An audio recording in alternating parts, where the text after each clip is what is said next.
నిద్రపోతున్న తాటక రామ వింటి నారిధ్వని విని ఉలిక్కిపడి లేచింది.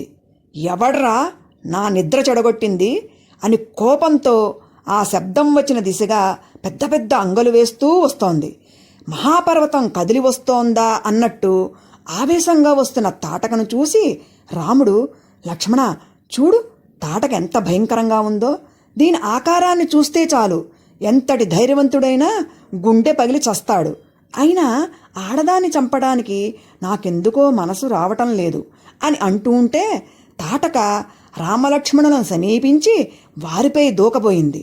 విశ్వామిత్రుడు తన హూంకారంతో ఆమెను నిలువరించాడు.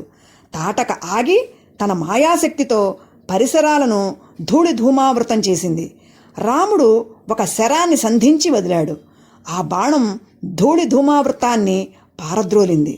తాటక కోపించి వారిపై రాళ్లవాన కురిపించింది. రాముడు తన బాణవర్షంతో ఆ రాళ్లవానను నివారించాడు.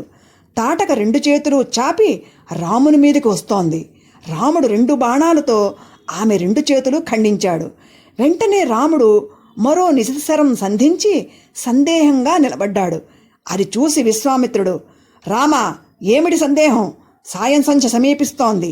అప్పుడు దీని బలం మరింత పెరుగుతుంది. చంపడం చాలా కష్టం.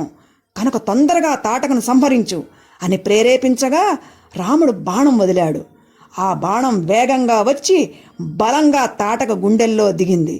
తాటక హాహాకారాలు చేస్తూ పిడుగుపడ్డ మహావృక్షంలా నేలకూలి మరణించింది.